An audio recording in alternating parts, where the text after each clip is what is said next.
고린도 교회에 보낸 두 번째 편지, 사도 바울이 에베소 교회에서 이 그리스에 있는 고린도 지역에 있는 교회에 보낸 두 번째 편지입니다.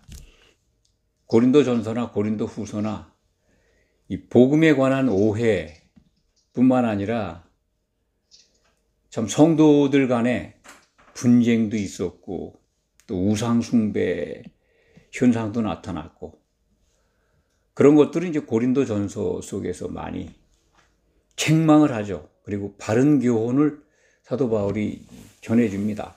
고린도 후서도 마찬가지인데 앞부분에서는 좀 위로를 많이 하는 그런 그 문장을 우리가 접할 수 있는데 오늘 우리가 살펴보고자 하는 1장부터 13장까지는 상당히 꾸짖고 있습니다. 아주 나무라고 있습니다. 언어는 부드럽습니다만 굉장히 절제하고 있다. 나무라고 야단쳐야 되는 그런 상황인데 부드럽고 온유하게 그리고 관용을 가지고 너그러움을 가지고 편지를 쓰고 있습니다. 바울의 심정이 어땠을까라는 것을 우리가 한번 생각해 봐야 합니다.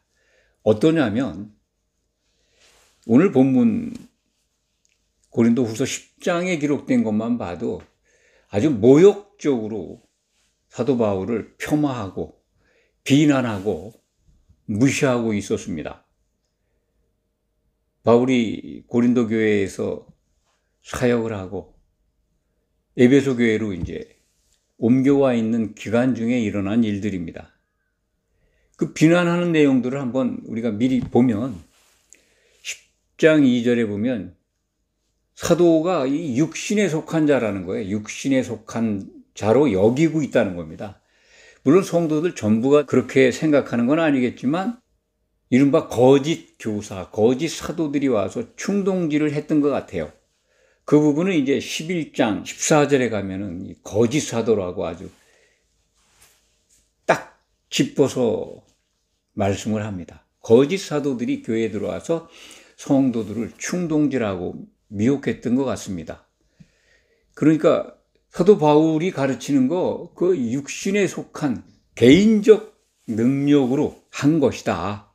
뭐 거기에는 이제 사도 직분에 관한 의심도 들어가 있겠죠. 뭐 예수님이 직접 키운 사도가 아니야라는 것 그것에서부터 어쨌거나 사도 바울은 육신에 속한 사람이라는 겁니다. 그 뜻이 뭘까요? 육신에 속했다. 성령이 역사하는 그런 사람이 아니라는 거죠. 성령에 의해서 진짜 복음을 가지고 너에게 일러주는 게 아니라 이 사람의 지식을 가지고 가르쳤다. 이렇게까지 비난한 것 같습니다. 육신에 속한 자로 이렇게 비난을 받고 있는 부분을 오늘 본문에서 읽을 수가 있습니다. 그것뿐만이 아닙니다. 참 몸도 약하고 말도 시원치 않다. 그러니까 인신공격을 하고 있습니다. 외모로 보이는 모습이 사도 바울이 좀 약하게 보였던 것 같아요. 뭐 키가 작았다든지 아니면 뭐 좀 말랐다든지 그러한 부분으로 우리가 추측을 할 수 있는데 어쨌든 몸도 약하고 형편없고 풍채도 없고 하는 말도 시원치 않다. 이렇게 비난을 하고 있습니다. 그것뿐만입니까? 육신에 속한 자라고 비난하면서 그 온 사람들은 또 그렇게 충동질하는 사람들은 자기네 혈통이 참 그럴듯한 가문이다. 히브리 사람의 유대 지파에 뭐 이렇게 자랑했겠죠. 그러니까 바울이 그들이 히브리인이냐, 그들이라고 하는 거는 이제 사도 바울을 비난하는 거짓 사도라고 생각이 듭니다. 그들이 히브리인이냐? 나도 그러하며. 그들이 이스라엘이냐? 나도 그러하며. 그들이 아브라함의 후손이냐? 나도 그러하며. 이게 얼마나 사도 심정 속에 있는 참 말하고 싶지도 않은 이게 그러니까 설명할 것도 없는 거죠. 예수를 믿는 사람들, 그들은 그리스도 안에서는 유대인이나 헬라인이나 다 마찬가지라는 거죠. 예수 안에 있으면 다 하나라는 거죠. 이제 그런 복음을 전했는데도 이 육신적 혈통을 자랑하고 있고, 그러니까 바울이 하도 기가 막히니까 그런 것까지 이 편지 속에 넣었겠습니까? 그것은 바울이 자랑하려고 하는 게 아니라 그들의 자랑이 참 그들 스스로 굉장히 자랑을 많이 했던 것 같아요. 고린도후서 10장에도 참 자기 것을 스스로 칭찬하는 자들이라고 바울이 지적을 합니다. 분수를 넘어서 남의 것을 가지고 또 자랑도 하고, 그런 사람들에게 포섭당해서 미혹당해서 바울을 참 탐탁지 않게 여기고 의심하고 비난하는 성도들에게 사도의 성품이 이런 것이구나, 성령의 사람은 이런 것이구나 하는 것을 오늘 본문을 통해서 알게 합니다. 얼마나 인내하고 절제하는지 고린도후서 10장 1절을 한번 보십시오. 너희를 대면하면 유순하고 떠나 있으면 너희에 대하여 담대한 나 바울. 담대하다는 것은 꼭 부드럽게만 대하는 게 아니라 냉정하다, 뭐 그런 의미로 이해하시면 됩니다. 너희에 대해서, 떠나 있을 때는 너희에 대해서 내가 아주 정해진 복음의 원칙에 따라서 대한다, 그런 뜻입니다. 그러한 바울은 이제 그리스도의 온유와 관용으로 친히 너희를 권하고, 그리스도의 온유와 관용으로 대한다는 겁니다. 그리스도의 온유와 관용, 이것이 우리가 정말 오늘 시간에 꼭 마음에 새겨야 될 말씀이라고 생각합니다. 마태복음 11장 29절입니다. 그리스도께서 나는 마음이 온유하고 겸손하니. 그러니까 그리스도의 온유와 관용으로 지금 사도 바울이 고린도 교회에 편지하고 있는 것은 그리스도의 그 온유와 겸손을 갖고 있다는 겁니다. 그것을 가지고 지금 권면하는 거예요. 교훈하는 거예요. 그러니까 그리스도의 온유가 어떤 것인지는 우리가 잘 압니다. 성령 안에서 나타나는 사랑 안에 있는 성품이죠. 예수님은 그 성품을 갖고 계셨습니다. 온유와 겸손을 나타내셨고, 후에 사도들에게 그 성령을 보내주셔서 사도들도 예수 그리스도의 온유와 겸손을 옷 입을 수 있도록 그렇게 은혜를 베풀어 주셨습니다. 그러니까 사도는 그리스도의 온유와 관용이 옷 입혀져 있죠. 그것을 가졌기 때문에 그렇게 모멸을 당하고 무시를 당하고 비난을 당해도 냉정하게, 담대하게, 흥분하지 않고 편지를 쓰고 있는 겁니다. 바울이 사도가 되기 전에 사울 시절에 그 스데반 전도자를 돌로 쳐 죽일 때 그 재판관 역할을 했잖아요. 돌로 치는 사람들의 그 집행하는 자들이, 스데반을 돌로 치는 자들이 겉옷을 벗어서 사울 앞에 놓았다고 하는 것은 사울이 재판관이라는 뜻입니다. 그때 사울의 그 심정, 사울의 인격이나 성품이 어땠을까요? 의협심이 강하고, 참 율법에 적용하니까 안 죽일 수가 없잖아요. 그러니까 아주 의롭고 의협심이 강하고 정의감에 불타고, 그래서 불의를 못 보고 잡아다가 감옥에 가둬야 되는, 벌을 줘야 되는 그런 사람이었습니다. 그런 청년이었죠. 그런데 사도가 된 다음에 그리스도의 온유를 옷 입고 있습니다. 옛날 사도 이전에 사울의 옷은 벗고 그리스도의 옷을 입고 있습니다. 그런 상태에서 편지를 쓰고 있는 겁니다. 2절 말씀을 보면 우리를, 사도죠, 사도 일행이죠, 육신에 따라 행하는 자로 여기는 자들, 거짓 사도뿐만 아니라 그들의 가르침에 따라가는 참 못난 어리석은 고린도 교회 성도들이죠. 그들에 대해서 내가 담대히 대하는 것 같이 너희와 함께 있을 때 나로 하여금 이 담대한 태도로 대하지 않게 하기를 구하노라. 그렇게 아주 냉정하게 그런 태도로다가 너희들 만났을 때 대하지 않았으면 좋겠다. 그런 얘기죠. 그저 너희를 대할 때는 유순하고 부드럽고 온유한 모습으로 대하기를 원한다. 얼마나 사랑이 큽니까? 그들과 부하내동에서 나를 이렇게 비난해? 야단칠만도 하잖아요. 화가 머리끝까지 나 있어 라고 내가 가면 용서하지 않는다는 말씀도 합니다. 고린도후서 13장에 가면 그 말씀도 있어요. 회개하지 아니하면 내가 가면 용서하지 않는다는 거예요.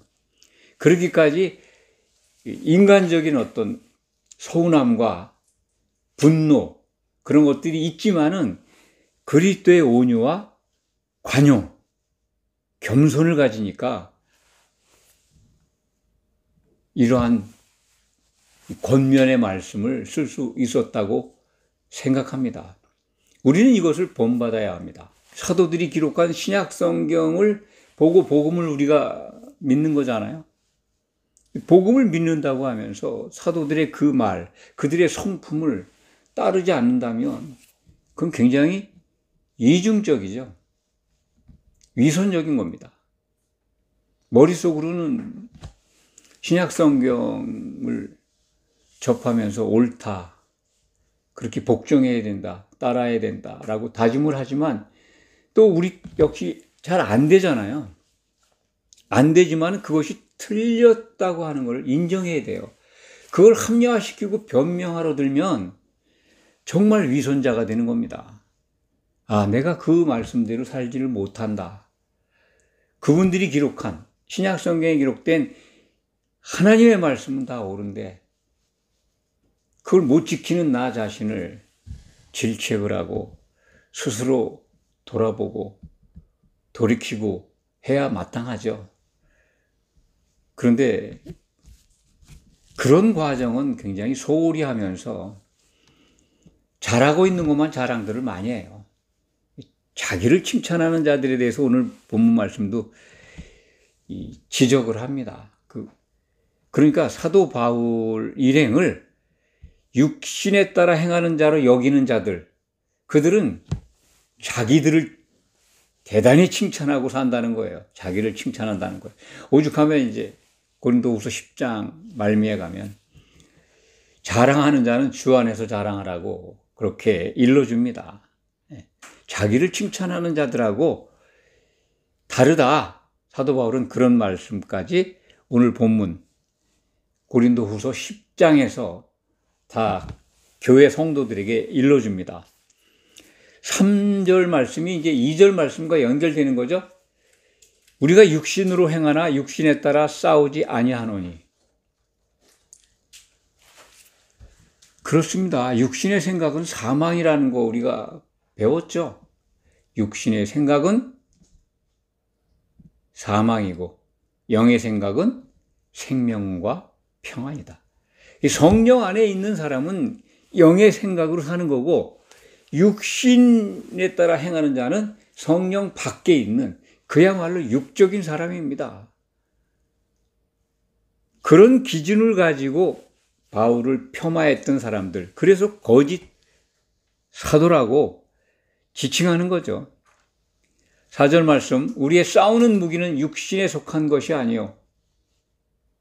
당연하죠. 사도는 성령 세례 속에 있는 교회의 기초석이 되어 있는 분들입니다. 사도의 말을 듣고 교회가 세워지는 거잖아요. 그리고 고린도 교회 성도들이 그 복음을 듣고 왔을 때 그들에게 성령이 임한 겁니다. 그렇기 때문에 사도가 세상과 싸우는 악한 세력과 싸우는 무기는 사도 바울에게서 스스로 나온 게 아니잖아요. 사도 바울 육신의 생각, 육신에 속한 게 아니고 그걸 설명하는 겁니다. 하나님의 능력에서 온 것이다. 싸운다는 표현, 또 무기라는 표현은 하나님의 대적자와 싸우는 무기를 말씀하는 겁니다. 에베소서 6장에 기록되어 있죠. 이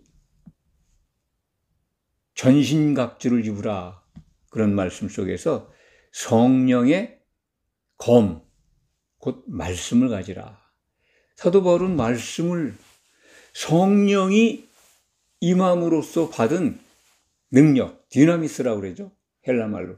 그 능력, 권능, 이걸 가지고 교회의 기초석이 돼 있고 교회를 세워가고 있는 겁니다. 그것을 이제 싸우는 무기라고 표현을 했는데, 그 사도가 갖고 있는 권능은 어떤 견고한 진도 무너뜨린, 그리고 참 하나님을 대적하는 높아진 모든 교만한 것들, 그건 이제 5절 말씀에 기록되어 있죠. 견고한 진, 하나님을 대적하는 그 교만한 자들, 그리고 그들이 갖고 있는 모든 생각들을 다 사로잡아서 예수 그리스도께 복종시키는 능력이라는 겁니다. 하나님의 능력이죠. 이 능력 어디서 받았을까요? 조금 전에 말씀을 드렸죠. 성령이 임함으로써 그 권능이, 사도들에게 그러한 능력이 주어진 겁니다. 권세가 주어진 거죠. 그리스도께 받은 권세라고 오늘 본문에 기록되어 있죠. 8절 말씀에. 주께서 주신 권세. 이 권세는 정말 대단한 겁니다. 사탄도 꼼짝 못하는 권세잖아요. 하나님께서 주신 그 능력은 예수님께서 약속하신 위로부터 임하는 능력이었습니다. 그건 누가복음 24장 49절 말씀에 기록되어 있습니다. 사도들에게, 그때 현장 상황은 11사도죠. 너희는 위로부터 능력이 입혀질 때까지 이 성을 떠나지 말라. 그것이 언제 이루어집니까? 오순절날 이루어집니다. 그 부분을 이제 사도행전 1장 8절에 보시면, 이 성령이 임하면 너희가 권능을 받고 내 증인이 되리라. 그렇게 말씀하셨습니다. 거기에는 이제 너희가 권능을 받는다라는 표현이 되어 있는데, 권능이나 위로부터 오는 능력이나 같은 말씀입니다. 오늘 본문에 기록되어 있는 하나님의 능력, 똑같은 능력, 헬라말로 디나미스라고 하는 능력입니다. 성령을 받음으로써 반드시 나타나는 능력이죠. 그 능력을 사도들이 받고 지금 교회를 세우고 있는데, 육신에 속한 자로 폄하하니 얼마나 기가 막혔겠습니까? 옛날 기질 같으면은 굉장히 야단을 쳤겠죠. 스데반을 돌로 쳐 죽일 때 그 사울의 입장에 있을 때 그 인간 중심의 기질을 가지고 있었다면, 성품을 그냥 가지고 있었다면 이런 문장이 나왔겠습니까? 이런 참 온유하고 관용을 갖고 있는 마음, 그 마음에서 나오는 이런 편지를 쓸 수 있었겠습니까? 그러니까 우리가 하나님께서 주시는 능력을 받지 않으면 모두 다 육에 속한 자가 된다 하는 깨우침을 우리가 받게 됩니다. 누구나 마찬가지입니다. 예수 그리스도를 믿는다 그러면 옛 성품, 겉사람은 후패하고 영의 사람으로 바뀌어져야 됩니다. 온유하고 겸손하고 누구에게나 관용을 가지고 너그럽게 대하는 그러한 성품으로 바뀌어야 된다는 것도 오늘 본문에서 우리가 배우게 됩니다. 하나님께서 주신 능력, 이 성령의 임함으로써 사도들이 받게 됐고, 그들이 기초석이 돼서 교회가 세워지고 있는데, 고린도 교회는 그러한 기초석 위에 교회가 세워졌는데 허무는 자들이 나타난 거죠.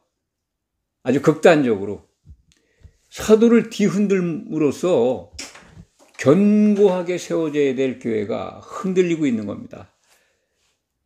사도는 하나님의 능력으로 교회를 세워가고 있는데 세상의 권세를 잡은 공중권세를 잡은 자들의 하수인들이 와서 교회를 허물고 있습니다.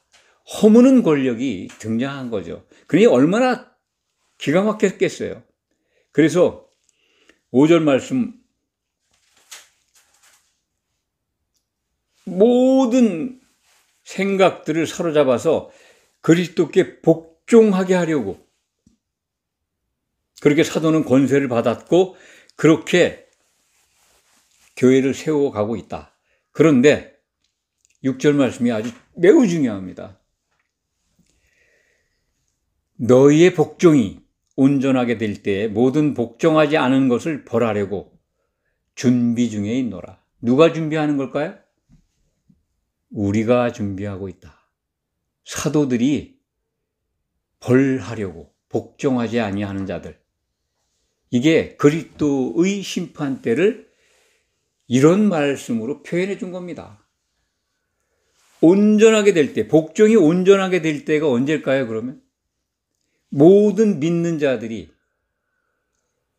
복종하게, 온전하게 복종하게 되는 때, 그게 예수님이 다시 오실 때입니다. 그리스도의 심판 법정 앞에서는 누구나 다 복종하는 모습으로 무릎을 꿇게 될 겁니다. 그 앞에서 복종하지 않는 자세를 취할 수 있을까요? 그렇지만 그런 모습을 한다 하더라도 복종하지 아니했던 자들이죠. 이제 그 시점으로 가면 벌하신다는 겁니다. 그러니까 교회를 허무는 자들을 따라서 신앙생활했던 사람들, 용서받을 수가 없는 거죠. 너희의 복종이 온전하게 될 때, 교회가 온전하게 그리스도께 복종하게 될 때, 복종하지 아니한 자들은 벌을 받게 되어 있습니다. 이 벌이 뭘까요? 지옥에 던져지는 벌입니다. 1000년 동안 불이 섞인 그 깊은 바다, 거기에서 고통받아야 합니다. 지옥은 예수님의 증거가 있습니다. 구더기도 죽지 않는다고. 불로 소금 치듯 고통을 받는다고. 그러한 감옥이 있다는 것, 그것이 예수님 오시면 믿었던 자들 가운데 사도들이 심판함으로써 벌을 받게 된다고 하는 것을 오늘 본문은 우리로 하여금 생각나게 하는 겁니다. 사도들이 심판한다고 그러니까 이상하게 생각할 수도 있습니다. 이 부분은 예수님께서 약속을 하셨죠. 마태복음 19장 28절에 인자가 자기 영광으로 올 때 천사들과 함께 오신다고 약속을 하셨어요. 마태복음 25장 31절에도 양과 염소를 가르는 그 심판을 설명하시면서도 이 천사들과 함께 오신다고 약속을 하십니다. 그러니까 마태복음 19장 28절에 나를 따르는 너희도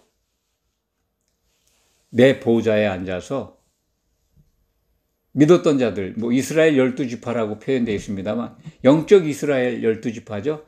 모든 기독인들을 심판하게 할 것이다. 그런 말씀입니다. 그것과 연결하면 이 사도가 지금 준비하고 있다고 하는 것, 심판을 준비한다고 하는 것은 벌을 준비 중에 있다고 그러잖아요. 그들이 심판한다는 것을 힌트해 주는 겁니다. 그 사도들은 그리스도의 심판대에서 심판관으로 앉아서 재판할 겁니다. 그들의 재판 기준은 그들이 기록한 신약 성경입니다. 신약 성경에 의해서 교회는 심판을 받을 겁니다.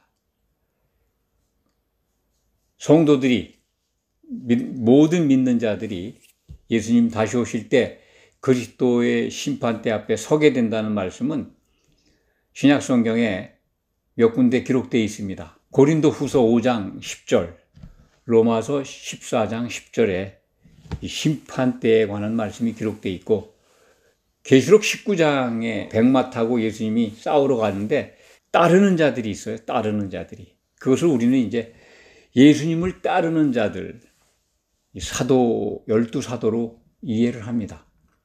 12사도들이 마지막 전쟁에 예수님을 따라서 달려가는 모습을, 공중이죠, 물론. 그것이 이제 요한계시록 19장, 하늘에 있는 군대들, 사도들이 그 마지막 전쟁, 그때 예수님을 따라서 승리하는 전쟁에 참여하는 것, 그렇게 우리는 보게 됩니다. 7절 말씀, 너희는 외모만 보는도다. 만일 사람이 자기가 그리스도에게 속한 줄을 믿을진대 자기가 그리스도께 속한 것 같이 우리도 그러한 줄을 자기 속으로 다시 생각해라. 얼마나 부드러워요. 그러니까 사도 바울을 그리스도께 속하지 않은 사람처럼 취급한 것 같아요. 그렇게 비난하는 너희가 그리스도께 속해 있다면 우리도 그리스도께 속한 줄을 생각해야 될 것 아니냐, 그런 표현이죠. 참 완곡하게, 아니 너희가 예수를 믿는 그리스도께 속한 자라면 우리도 그리스도께 속한 자로 인정을 해야 될 거 아니야. 우리를 육신에 속한 자로 그렇게 얘기를 해? 그런 뜻이잖아요. 얼마나 그러니까 무시를 하고 비난을 한 정황입니까? 참 인간적으로 보면 뭐 저 같아도 정말 참 멀리 떨어져 있지만 참을 수가 없어서 이러한 글은 안 나올 것 같습니다. 좀 더 과격하게, 강경하게, 매몰차게, 담대하게 편지를 썼을 것 같아요. 역시 그리스도의 온유와 관용이 덧입혀진 사도의 성품은 다르다. 우리가 이것을 배워야 합니다. 사도들은 온유와 관용, 그러한 그리스도께 속한 성품을 가지고 뭘 하는 겁니까? 성도들을 양육하고 교회가 세워지도록 사도에게 주신 권세를, 사명을 잘 감당하고 있는 거죠. 하나님께서 주신 사도의 사명을 잘 수행하고 있는 겁니다. 교회가 세워지기를 얼마나 애쓰고 있는지 우리가 오늘 본문에서도 발견할 수가 있습니다. 8절 말씀, 주께서 주신 권세는 너희를 무너뜨리려고 하신 것이 아니요 세우려고 하신 것이니 내가 이에 대하여 지나치게 자랑하여도 부끄럽지 아니하리라. 오직 사도는 하나님께로부터 권세를 받았는데 교회를 무너뜨리려고 하는 게 아니다. 세우려고 한다. 그런데 거꾸로 사도가 교회를 무너뜨리는 존재로 둔갑이 돼 있고 무너뜨리는 사람들이 와가지고 회방을 하는데 그것도 깨닫지 못하고 있어요. 마귀의 하수인들, 거짓 사도들이 허물고 있습니다. 공중권세를 가지고 교회를 허물고 있는 그러한 정황도 우리가 엿볼 수가 있습니다. 이 시대에 적용을 해보십시오. 과연 누가 교회를 세우고 있는가? 교회를 허무는 세력들이 교묘하게 성도들을 미혹하고 있지 않는가? 한번 돌아보시기 바랍니다. 성령이 임한, 성령이 주시는 능력에 의해서 세우는 능력이 나타나는 교회 안에 성도들은 온유와 관용이, 너그러움이 넘칩니다. 분쟁하지 않습니다. 다투지 않습니다. 오늘 본문을 적용하면 자랑하지 않습니다. 자기 자랑 안 해요. 그리고 남 헐뜯지 않습니다. 무너뜨리는 자들은 헐뜯고 자기 자랑하고 폄하하고 비난하고 이게 딱 갈려져 있잖아요. 오늘 말씀을 들은 여러분들, 그리스도의 성품, 온유와 관용과 겸손으로 무장하시기 바랍니다. 기도하겠습니다.